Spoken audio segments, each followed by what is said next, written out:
Welcome to Capital Crew, your source for unbiased financial analysis on global news. Today, we delve into a conflict with far-reaching consequences, the Israel-Palestine conflict. As the turmoil in the Middle East intensifies, it poses new challenges to the global economic landscape. Amid ongoing efforts to recover from the COVID-19 pandemic and manage the aftermath of Russia's invasion of Ukraine, central bankers must now navigate potential inflationary pressures arising from this geopolitical strife. In the wake of the escalating Israel-Palestine conflict, global companies with a presence in Israel have been compelled to adapt to the rapidly changing situation. As situations mount and hostilities intensify, businesses in various industries are taking precautionary measures. Here's an overview of how these companies are reacting. Travel. Numerous airlines from Asia, Europe, and the United States have made the decision to suspend direct flights to Tel Aviv. Delta Airlines, one of the major U.S. carriers, has canceled flights to Tel Aviv through October 31st as it closely evaluates the events unfolding in the region. Israel's flagship carrier El Al has responded by operating extra flights to transport Israeli reservists home in the face of what has become the largest mobilization in the country's history. Cruise operators such as Royal Caribbean, Carnival, and Norwegian Cruise Line have also been swift to adjust itineraries, modifying or redirecting trips to Israel in response to the conflict. Energy. The Israel Ministry of Energy has issued a directive to Chevron, the second largest oil and gas producer in the United States, to shut down the Tamar natural gas field located off Israel's northern coast. Banking. Major financial institutions have taken steps to ensure the safety of their employees. Goldman Sachs, for example, has requested its Tel Aviv office employees to work from home. JP Morgan Chase has adopted a similar policy for more than 200 of its employees in Israel, according to reports. Bank of America, meanwhile, has temporarily closed its Tel Aviv office and plans to closely monitor the situation in the coming days, as noted in an internal memo. Morgan Stanley has taken a cautious approach by instructing its staff at its Israel office to work from home for the foreseeable future. Citigroup, which boasts the largest presence among foreign financial institutions in Israel, has offered flexibility to its staff in the country, allowing them to work from home or the office. Logistics. Adani Port, overseen by Indian billionaire Gautam Adani, has reported that Haifa Port in northern Israel is still operational, but is closely monitoring the situation and has developed a business opportunity plan. Global delivery giants FedEx and UPS have both adjusted their services. FedEx has suspended its services in Israel, while UPS has temporarily halted flights to and from the country.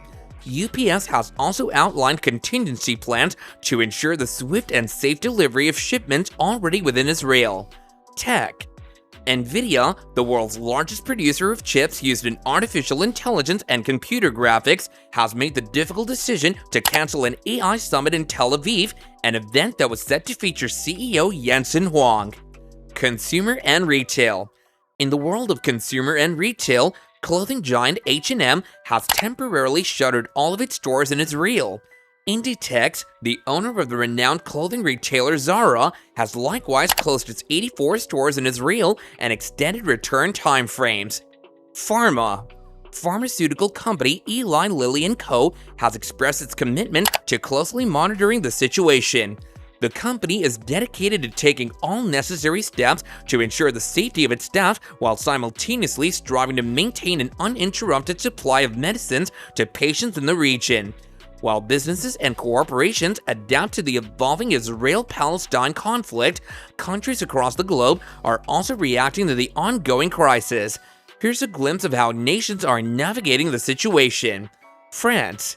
In response to the conflict between Israel and Hamas, French authorities bolstered security measures around Jewish sites, particularly in Paris and its suburbs. Interior Minister Gérald Darmanin assured the public that there was no threat at the moment. This precautionary measure follows a previous reinforcement of security around Israeli sites and places of worship due to the Jewish New Year celebrations in September and October. Germany. Germany has escalated security around buildings related to the Jewish community and Israeli representation, driven by concerns over Hamas attacks against Israel. German Interior Minister Nancy Faeser emphasized vigilance regarding potential Hamas supporters within the Islamist sphere. Additionally, there were reports of individuals celebrating the attacks on Israel in Berlin's Neukölln district. United Kingdom. London police increased patrols in parts of the city following incidents connected to the Israel-Hamas conflict. The Interior Minister called for zero tolerance against the glorification of terrorism. The Metropolitan Police sought to ensure a visible presence and reassure communities. Demonstrations in support of Palestinians in the Middle East. Solidarity demonstrations for Palestinians unfolded in several Middle Eastern countries over the weekend. Iran. In Iran, where political leaders have expressed support for the Palestinian cause, hundreds of people demonstrated in major cities, including Tehran. They waved Palestinian flags, burned Israeli flags, and displayed posters with messages such as "The Great Liberation Operation has begun." Lebanon. Hezbollah organized a rally in Beirut's southern suburbs to support the Palestinian offensive. Senior Hezbollah member Hashim Safadine declared that the time for revenge has come. Syria. In Damascus, young individuals distributed pastries to cars in celebration of the situation. Turkey.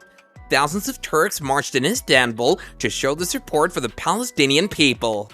They emphasized that this support was rooted in defending their homeland and not associated with terrorism. Yemen. In Sana'a, demonstrators gathered in support of Palestinians, burning Israeli and American flags.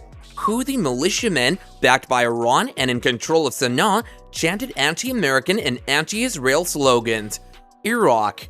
A demonstration in support of Palestinians was expected in the holy Shiite city of Karbala.